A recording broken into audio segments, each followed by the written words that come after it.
Hello. So, some of y'all may have seen, I have published a new book. As always, it's nice and backwards, but Fashi of the Jungle is now available on Amazon. Now it's got all the blotchy shadows on it, but still, let's just get some non-backwards appreciation for this book. So let's see. Can we do so? There we go. Not blotchy anymore. I'm really into this cover, y'all. I just enjoy it a lot. So it's kind of surreal and exciting to be publishing this book at last because I wrote it in the summer of 2018. And over the years, just every so often, there's been this question of, is it time to publish Fashi now, maybe? And it finally now, the time has come. I have published it, and I'm looking forward to y'all reading it. It occurs to me that I haven't ever I've talked about this book with a number of people a number of times, but I don't really think that I've ever actually tried to verbally say what it's about, like give a little teaser for it. So I'm gonna try, but we'll see how this goes. Well, first, I really felt like I was getting into Fashi's world today as we were outside taking these pictures, and it was just crazy hot and humid, and we were just like absolutely covered in mosquitoes and other bugs. And bugs and heat play a pretty big role in this book, I feel like, so it was kind of fun. So anyway, our protagonist, Fashi, is a 16-year-old who lives in a jungle that is alongside one of the major cities of their empire. And the jungle people live relatively autonomously from the people in the city, but at the same time, they are still subject to the empire, and they are still subject to the whims of the wealthy of this city. And this city is very special in their empire because it is known as the Holy City. It is where the gods, the temples to their most prominent gods are. So it's very common for the people across the empire to come on pilgrimages to this city that is alongside where Fashi lives. Mosquito. All the same, even though he's been watching pilgrims come and go his whole life, Fashi himself has never really thought much about the gods, has never really given them like much heed or anything, and has kind of been like, that doesn't really have anything to do with me, all that stuff, until one day a family of jungle-born pilgrims comes, and that's already kind of unusual to have. Mostly it's the city folk who are the people who come on these pilgrimages, so to have like some of the jungle-born come on a pilgrimage is already kind of unusual. But then he finds out that they've actually come to beseech the gods with a request that will have an effect on all of the jungle-born all across this empire, so Fashi included, and he is immediately uncertain of whether or not he wants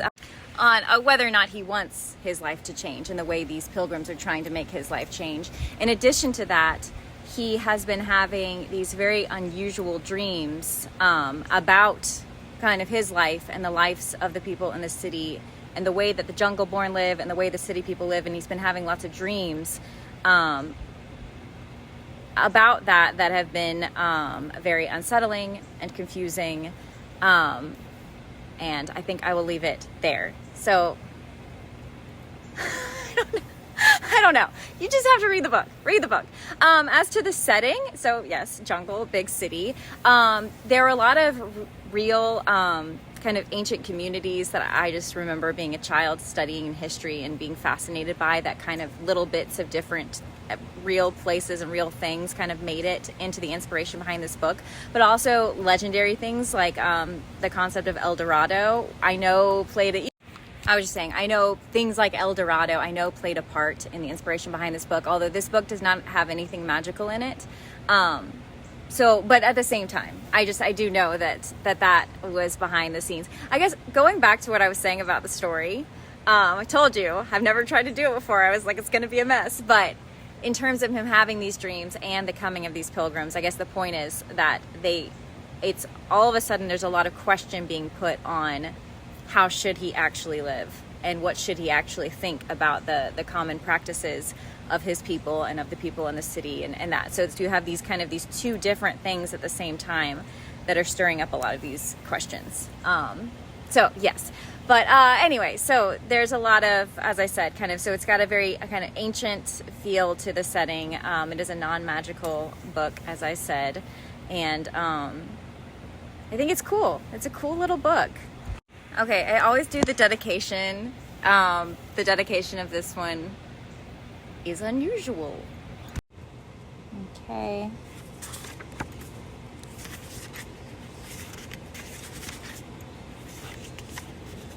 To the grocery clerk I met that one time.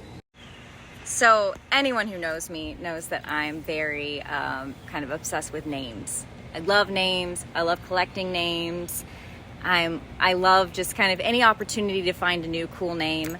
And so it's a very common practice for me. If I am anywhere where people have name tags, I'm always like looking at their name tags. Not always, but that's very common. And so there's this one time 8 years ago where we were at the grocery store, and the young man checking us out had a name tag and had this name I had never seen before. And I was like, is that pronounced Fashi? And he said it was. And I just thought it was the coolest name. And I went home and wrote a book. So his name inspired this whole book. Also, in terms of the actual story and what's going on, just a lot of stuff that I was reflecting on at the time. And so yeah, it was the stuff I was reflecting on, the stuff I was like kind of dealing with in life. Definitely certain elements of that made it into the story in a way. But that was what inspired this book. Was I saw a name and I was like, that is such a cool name. And I went home, I got home and started writing. And yeah. So anyway, so the dedication was kind of just obvious. I was like, well, I gotta dedicate it to Fashi, wherever he may be. Somebody I don't know at all. But his name inspired a book. As I said, it feels surreal to finally be putting it out there, and I hope y'all love it. I think it's an